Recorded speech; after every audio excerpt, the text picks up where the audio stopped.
Welcome to another episode of Exercise Matters with me, Randall Cooper. And me, Mick Hughes. Support for today's episode comes from Premax Performance Skincare. If you're active, you focus on strength, endurance and recovery. But what about your skin? Sweat, friction and the elements take a toll. That's where Premax comes in. High-performance skincare made for high-performance people. From recovery creams to anti-chafe balms, massage creams to exercise-specific barrier creams, we help your skin go the distance. Keep your skin as fit as your body with Premax. Available now at premax.co. And today's support for today's episode also comes from Learn.physio. Health professionals, are you staying ahead of the game? Learn.physio brings you cutting-edge education from world-class experts in sports and musculoskeletal medicine. Online courses, hands-on practicals and expert resources. All backed by the latest evidence and designed to fit into your busy schedule. To be your best, learn from the best. Get started today at Learn.physio. Morning, mate. I nearly went rogue there with a new intro. Mate, you're welcome to change it up if you like. It's worked well now for three and a bit seasons, but you can change it if you like. Now, I'm interested, Mick. Tried and tested.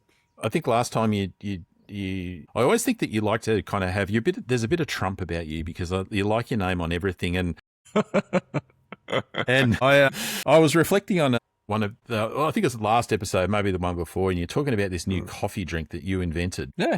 It's the Townsville special where you got the big ice cube and then you fluff it up, and like I've never heard of anything like it before. But has it taken off? Has the Mick Hughes coffee special started to trend on social media? I don't think so. And that's fine. I'm okay to have it. There's a lot of viral trends getting around. The latest thing I see is, you stuff a croissant with a Magnum ice cream and then it kind of turns out to be this delicious pan au chocolat or whatever it is. I jumped on the cheesecake, the quick Japanese cheesecake bandwagon a while ago where you stuff a whole heap of Biscoff biscuits into your Greek yogurt and it turns out to be this delicious cheesecake.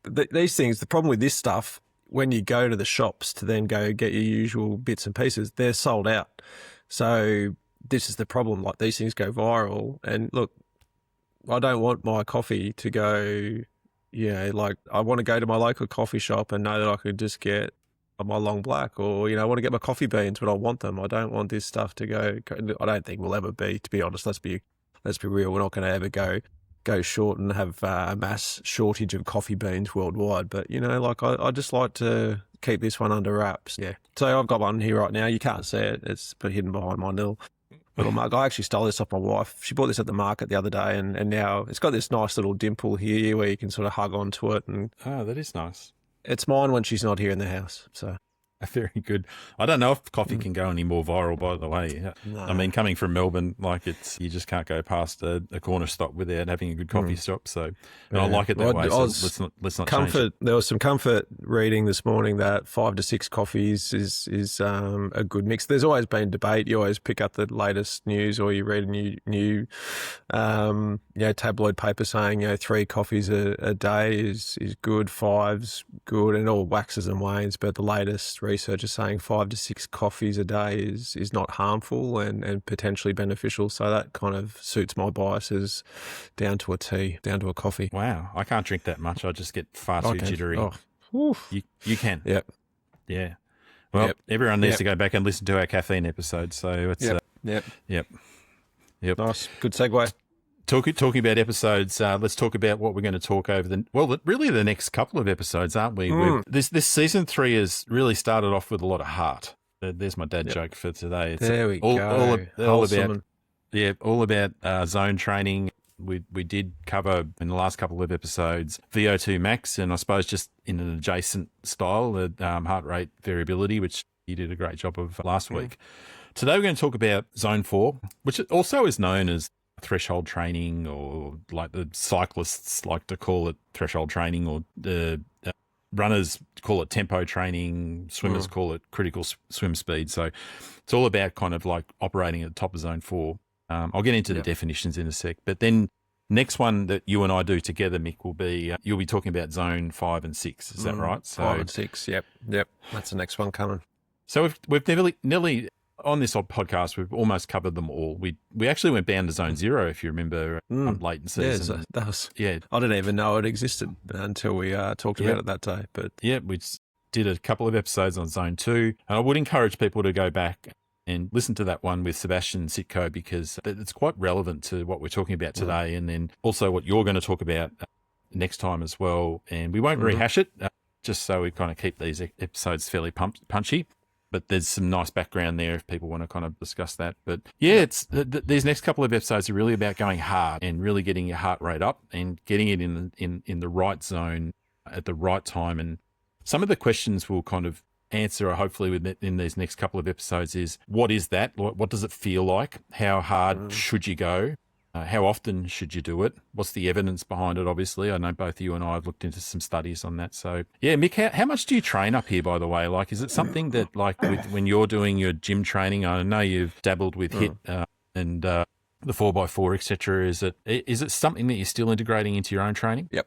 I started being a great human guinea pig that I am. I've tried a few things. The zone, like the 4x4 high intensity stuff that I was sort of, playing around with after listening to Jan's podcast with the Helgerud. Sorry, the name escaped me for a second. Thank you. Yeah, that kind of really spurred me on to start pushing the needle a bit, because I probably would sort of flounder around in a really comfortable, probably zone 2, zone 3, cardio space. So that definitely sort of sharpened up my approach. I found it really helpful. I did find it quite unsustainable though. I did it for a couple of months, pretty consistently, hand on heart, twice a week for 6 to 8 weeks. That was good, but then life and busyness and holidays sort of got the better of me, and I just pushed it back down a bit, just to zone 2 training. I was just doing some pretty happy zone 2 stuff for a couple of months, but just in this last month, just basically on the back of the VO2 max conversation we had a few weeks ago, it kind of really opened up my eyes to say, all right, I've got the capacity now, like, to go a bit harder, and how can I sort of lift my VO2 max ceiling a little bit more and push that up? And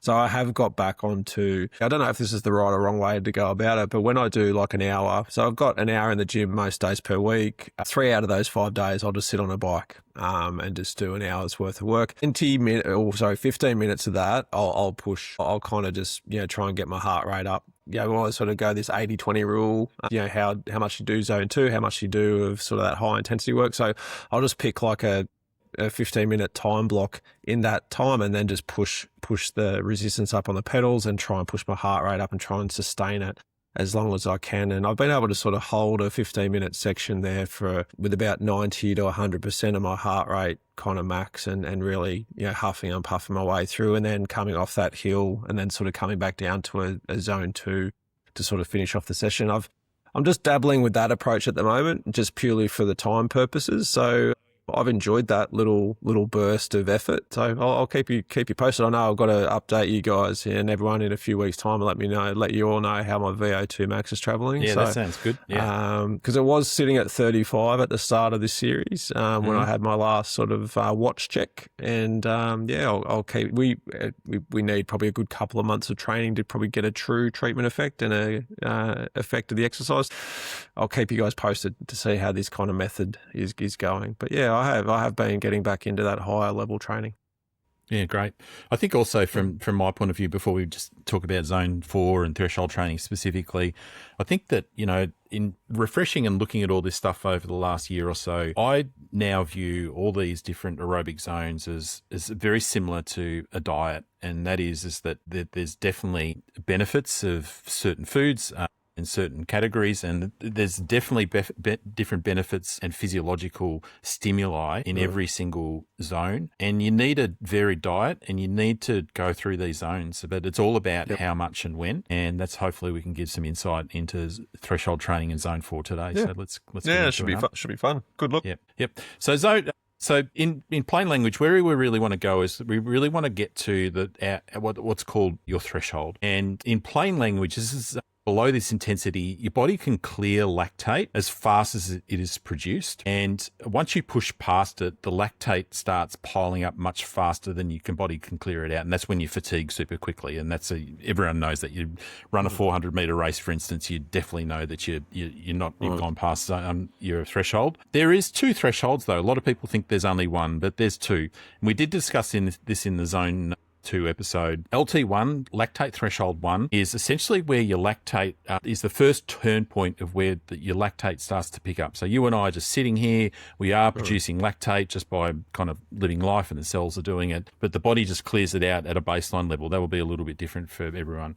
But as you start to move and, let's say, run, and you start to build up, then you'll get an increase in lactate. Your body will start to be able to clear it, but as you keep running faster and faster, that graph still keeps going up. Then you'll get to a point which is called LT2, or lactate threshold 2, where you basically, it's unsustainable, and the graph then just shoots up like a rocket ship. So it's really that zone 4, or your threshold, is just below that LT2 point. And that's where you kind of like, that's where all the magic happens as far as this threshold style training goes. There is ventilatory threshold 1 and ventilatory threshold 2. They correlate quite closely with the lactate thresholds 1 and 2. So essentially, like when you're doing very low level exercise, once you start to feel that you're starting to breathe more than normal, that's equivalent to just pushing into zone 3. And then when you can not hold a sentence anymore and you can't that's ventilatory threshold 2, and then basically you're kind of right about around your threshold at that point. So does that make sense, the way I've kind of recapped that? Yep, that makes sense. And so obviously once you tap past that threshold, things are just going to happen. Like you just simply can't sustain that pace. You slow down. Your kind of biomechanics might get thrown off, or you just absolutely tapped out, and you got to stop, I assume. Or if you're kind of in the middle of a race, you just kind of just do what you can to get to the finish line.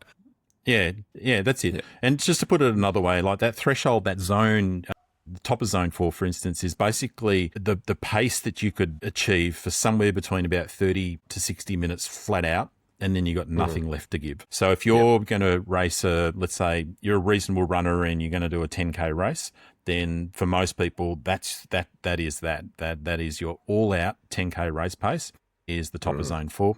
And, it's in cycling, they call it FTP, functional threshold power. In swimming, they call it critical swim speed. So it's just all the same thing. There's just different terminologies. There is So that would be probably a hard thing to train, right? Like we'll probably go into it, but that just seems like that takes a lot of trial and error to find what that is. So, I mean, there'd be a lot of people that just make mistakes, like, and just completely overcook it. And there's some tests, right? Yeah. And I'm going to talk about the tests in a minute, because there are some lab tests that can be done. And then there are also some field tests that are a reasonable proxy for it. And the field tests are really quite easy to do. When I say easy to do, easy to measure, they hurt because I've tried a couple of these, but they're easy to measure. And that will give you a very, very good proxy for like what the researchers will do in the lab to work out where your LT2 is. So the gold kind of measurement in the lab is what's called maximal lactate steady state, or MLSS. And it's the highest workload you can hold where lactate stays flat rather than climbing. So it's a lab definition.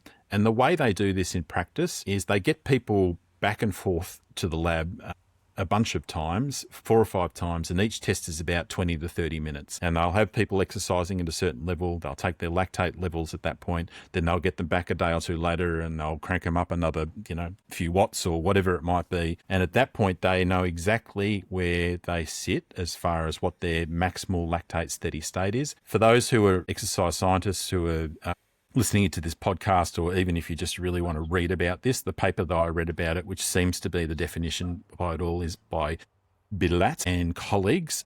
And the paper is called The Concept of Maximal Lactate Steady State, a bridge between biochemistry, physiology, and sports science. That was published in Sports Medicine in the years escape me. I got a feeling it's about 10 years old or so. So I think it's might be 2020, might be 2014. I'll look that up. So that's the gold standard as far as the lab goes. Then you've probably seen it on social media where they do the lactate testing out in the field a little bit. So I'm a swimmer, so I see the swimmers, they'll do a session, they get the blood pricked kind of from their finger. There's a little device that will measure their lactate.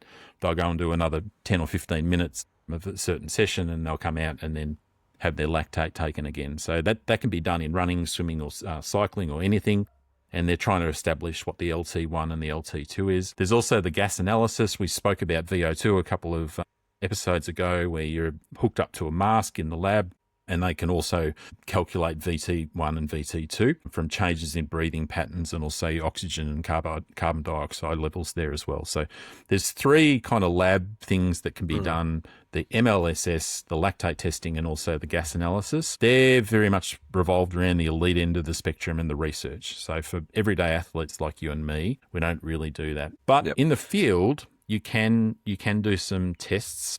And I've got one here for both running, cycling, and also swimming. So the running one is just the 20 to 30 minute time trial. So you go as hard as you possibly can for 20 to 30 minutes. This is after a warm up, obviously. And then you look at the final 20 minutes of that time trial, and then that is then going to be like your threshold. That's your threshold pace. And then all the derivatives of like whether you're going to try and go for a threshold session or a zone 2 session or a zone 5 session is kind of then derived off that pace. There's in swimming, it's called the critical swim speed test. So with that one, swimmers do a 400 meter effort. They've got to push off the wall, swim 400 meters as fast as you possibly can. You take a rest, 5 minutes, 10 minutes until you feel recovered. Then you do a 200 meter swim test, take that, and then you essentially add them together and divide by 2, and that's your critical swim speed. And then all your zones then kind of are taken from that critical swim speed. There is a shorter test in cycling. It's called a ramp test. So you often see this kind of like on Zwift and Trainer Road and stuff. And essentially it's like a test where every minute you just crank your wattage up by a certain percentage. And then you get to the point where you exhaust yourself. And then the algorithm will kind of calculate what your threshold pace is or wattage is at that point. Yep. So those tests are the ones that you can just do almost anywhere, anytime. You ever tried any of those, mate? So the field-based ones, so for running, for example, what you sort of talked about is you're trying to sort of arguably find, like if it's a 4-minute kilometre pace or a 3:30 kilometre pace, that's what you're trying to say. That's what you're saying there is you kind of get that rough calculation about the speed that you need to run at to be training at a threshold, like to call it a threshold session. That's what you're looking to do. You got it. Yep. Yeah, you're trying to get that point kind of for you individually, where your LT2 is. Okay, so whatever you can sustain for that last 20 minutes is your LT, just underneath your LT2. Then all your calculations of how you're going to train at that point are then taken off that. And it might be that is a 4 minute per kilometre pace on a flat surface. Yeah, nice. No, I have not trained any of that, and it sounds awful. I'd probably tear many calves doing that. So I'd probably have a crack at a bike session. I'd feel a bit more comfortable trying to find my threshold there for the bike. But yeah, no, it sounds really uncomfortable. But yeah, like an essential part of, you know, all good runners training is to sort of find out like where they're kind of where they need to push themselves to make sure they're lifting their threshold and lifting ultimately part of their performance. So that's nice practical insight and tips too. I'd imagine, you know, like you did that, you trained at a threshold or what you initially thought was your threshold for like 6 weeks. That would obviously change, right? Like as you got fitter, like, so then you'd probably have to redo that again, 6 weeks, 8 weeks later, whatever you're sort of calling it. That is the suggestion in the literature. And you're exactly right. If you're training and you're improving, or even if you're detraining because you've had a break for whatever, that level will change. So the recommendation is every 4 to 8 weeks, you repeat those field tests and then recalibrate where your threshold lies. And then from that point on, that's you say, all right, for the next 6-week training block or whatever, that these are going to be my speeds and paces that I'm going to go for, depending on what I'm trying to achieve with that session. Yeah, nice. Yep. There is a paper that actually looked at the correlation between those lab tests and also the field tests. It's by Jamnik and colleagues, published in Sports Medicine. That's in 2020. And if you want to read the detail, that's basically the summary of that is that the field tests are pretty good. They're pretty good proxy. They're not exactly as good as the lab tests, but unless you're a diehard fanatic on wanting to know exactly what your levels are, or essentially you're a world champion going for Olympic goal or something, then you probably don't need to do it. So that's my summation of it. Yep. Yeah, I have seen. Is there any like numbers there from what you saw? Like, say, someone does the pinprick, something. Because I saw our mate Jack Russell, at the track with Seth O'Donnell. He was doing some threshold work and he stopped him and he did a pinprick test and he talked about the numbers. Do you have any idea what those that are kind of dabbling in that kind of prick test now, what that looks like. Yes. Prick. I'll stop you there, Mick. Yeah, thanks. Yeah, there are numbers out there, but again, looking at the research is that it's quite individual. So there will be, like 4 millimole per liter or whatever it is a standard average of saying that's when a lot of people get to their LT2. But it's very individual. So that's why that individuality needs to come into it. So I'm not going to read out the numbers here. And again, because most people aren't going to do the prick tests. So just kind of do the field tests. Yep. So what does threshold training actually look like? So if you do want to do a session here, like in practice, like what does it look like? Really, what a threshold session is and training zone for is spending a meaningful amount of time in just under LT2 or at LT2. Hard enough to be uncomfortable, but controlled enough to be able to kind of hold your form and your pace for that whole session. And your point before, Mick, I think was spot on, and that is that like a lot of the time we'll talk about like whether people are measuring their heart rate or their respiratory rate and how they're feeling. But that quality of movement, I think, is also a really important thing. And I know from my swimming as well is sometimes I feel like my heart and lungs are kind of doing what they need to be doing in a hard session, but I can just feel my strokes just starting to fall apart.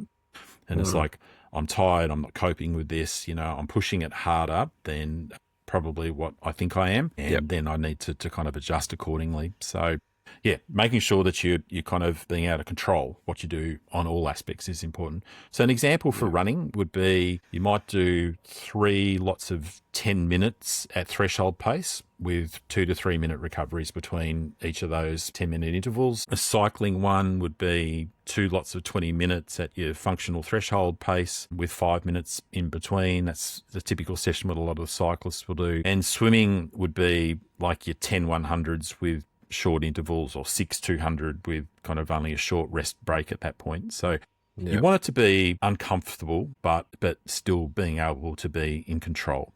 So that's kind of like where a lot of people will train for this. So how do you know whether you're actually in that zone? You can get this data on smartwatches and power meters, and there are threshold zones on some of these devices, and you can kind of set it so you know whether you're in zone 4 or zone 5 live at that time. So that's a model that they use. It's not an absolute. They're just guessing, basically. You can also look at your heart rate, but that's less reliable moment to moment because heart rate can drift during a session, particularly as a long session kind of goes on. I also find with my heart rate, as I take it with my Garmin, there's a lot of artifact that kind of comes into it as well. So for instance, like if I've been doing like some kicking in the pool for 10 minutes and my arms have been really steady, but my heart rate's still kind of ticking along, and then I go into freestyle, like my heart rate on my watch anyway goes through the roof because of just that motion artifact. So I think that looking just at your heart rate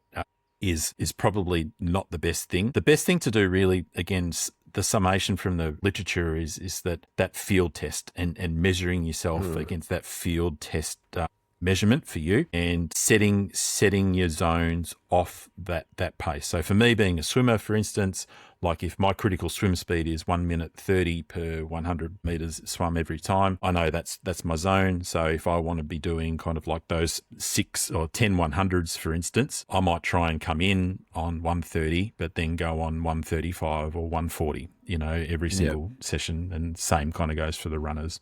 So that's what the evidence is kind of pointing to, is use your own measurement rather than the devices to set that threshold pace. Yep. Would there be any value in rate of perceived exertion, do you think, even if it's not in the literature, like just anecdotally, do you like, because I think even you could probably argue the time that you do that test, just it depends on how you feel that day. So that test that you do your field test on, you could be feeling pretty rubbish, or there's lots of little variables there that could sort of make your starting point drift away from probably where it truly lies. So obviously there's a bit of trial and error there when you start, but I don't know, like I always find, I agree, heart rate for me probably isn't a great tool. Like I look at, even when I'm in the gym, my heart rate's telling me I'm sitting on 120 beat a minute, arguably in my zone 2 sort of threshold, but It feels really easy. Yeah, like I do feel like I could go all day. Obviously, that's part of zone 2 training, but it probably even feels like it's kind of low zone 2 and even probably into almost like in that zone 1. If I was to give it a score out of 10, 0 being asleep, 10 out of 10 being the most intense exercise, I'd probably still kind of, probably put it into a 3 or a 4 out of 10, which is kind of, pretty low. Like I just don't feel like it's reflective of that 5 or 6, 7 out of 10 effort that, Yep. I don't know, like that's where I think that RPE has certainly been valuable for me because it just allows me to sort of push it. But yeah, what do you think? Yeah, I mean, do people and the studies do talk about that. So that is a measure. The talk test is a measure as well. So Yep. just on whether you can hold sentences or not is a reasonable proxy for where you're at. I go back to, and actually there's a number of recent studies that have said the same thing as what Sebastian Sitko said to us in those zone 2. And for him, he keeps it really simple, remember, with a lot of his athletes that he coaches, and that is like you're either going moderate, hard, or extreme, and that's it. It's like don't try and get too cute with it because again, going through that spectrum of zones is important. If you're doing a zone 2 session, just keep it easy. Like if you're wanting to do some zone 4 stuff and threshold work, it needs to be hard. And if you want to do zone 5 and 6, which you'll talk about in the next episode, it needs to be extreme. That's it. Like don't overcomplicate it. Yeah. And it's easy when that's you right, because yeah, like I love that because I think when you got zone 0 through to zone 7 as per like the current kind of accepted sort of zones, like it definitely is adding a lot of numbers and a lot of definitions and ranges to exercise. So I definitely like that. Yeah, moderate, hard, and extreme. I like that. I'm a pretty simple guy. That sings to me. I like it too. And I've listened to podcasts and people who will literally, they'll use heart rate as their proxy for, being in zone 2 or whatever. And if they're 3 beats a minute over what they think they should be, they'll tone it down and they'll get off their bike or whatever until their heart rate comes down to exactly where, like within 2 beats of where they want to be. It's like, it's not that, it doesn't have to be that precise. And that's what that's what the literature is telling me anyway. So people might disagree, but yeah. So then the question is how often should people do this threshold training? And again, this is just my summary of kind of what I've read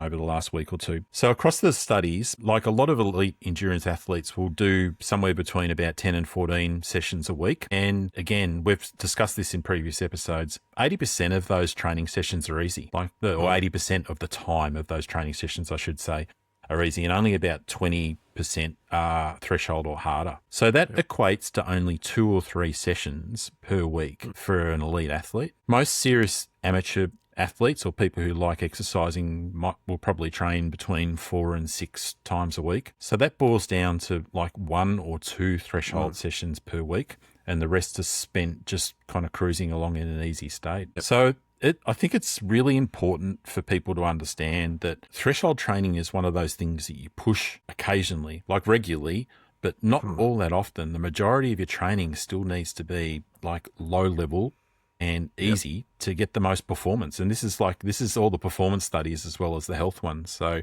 yeah, it's not as much as what people think. Yep. Too. It's probably in my experience too. Like I think it's just definitely becomes unsustainable. Like you can go through bursts, and there's no doubt people go through training blocks to try and get that supra physiological response and give things a kick along. And there are times where you might try to up the ante and do it, maybe 5 sessions a week, or you'll shift the kind of breakdown from 80%, 20, 80-20 split to maybe 50-50, or even, shift it, whichever way you like. But there are often times when you can sort of, double down on what you're doing in terms of intensity, but it is not sustainable. Yeah. So like that's where I think that twice a week, obviously the elites, that's where success, leaves clues, right? So, the elite people, if they're doing things like this where they're only getting 3 exposures per week, it says a lot about their training methods and how they enable things to be sustainable. And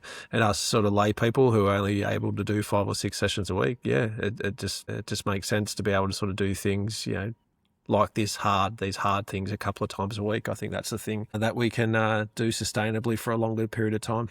There is a paper and that I think you're going to talk about maybe and touch on next week as well in your Zone 5 and 6 one. It's a paper by Stogel and Sperlich, published in 2014. They talk about polarized training versus threshold training. So polarized being up and down, where you're kind of like going in and out of Zone 4 down to Zone 2, and threshold training where you're basically just holding that tempo for a while. So they did a 9-week trial, 48 well-trained athletes, and they were randomly assigned to high volume, threshold only, high intensity or polarized training. And the takeaway was that to get the best results for performance, polarized training won reasonably convincingly, statistically significantly. So the cliche that's taken away is that threshold training is the dose, not the diet. Okay, it's something that you just need to kind of add into your training and not make it the only way that you train. And I've got swimmers that I swim with, and that's all they do. And no wonder they get tired and over it at points, because also we're coming into the end here, so I just want to kind of wrap it up. But as we've spoken about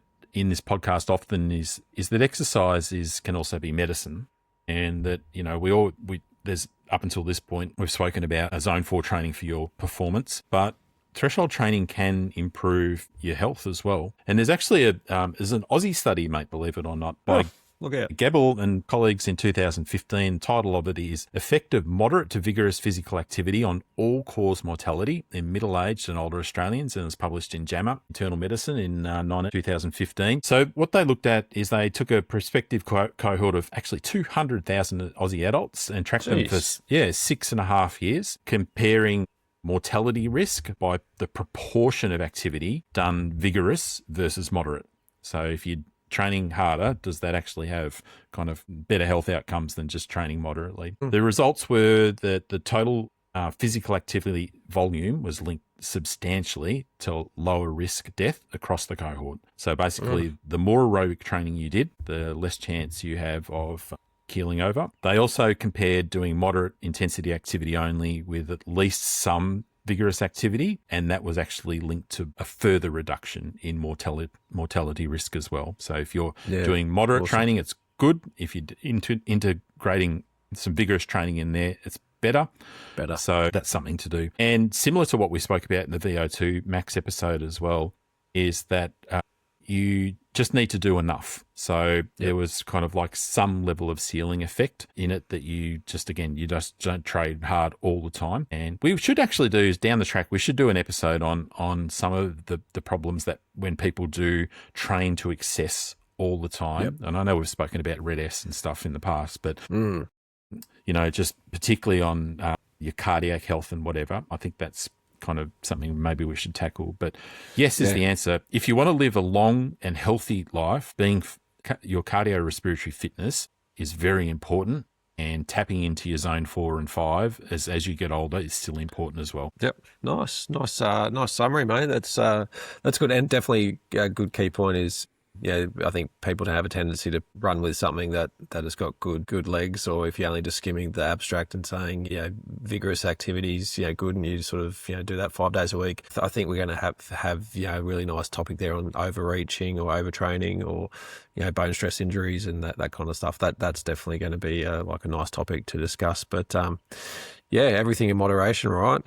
Particularly this, high intensity Zone 4 threshold training sounds like it's a clear winner as part of like a whole diet of exercise. So, mate, good topic. No worries. Well, that's a wrap for this episode of Exercise Matters. If you enjoyed the chat, make sure to subscribe, leave a review, and share it with your mates. A quick disclaimer, this podcast is for educational purposes only and is not medical or individual advice. Always seek guidance from a qualified health professional for your specific needs. Big thanks to our sponsors, Premax, High Performance Skincare for high performance people, and Learn.physio, world-class education for health professionals. Catch you next time. See you next time.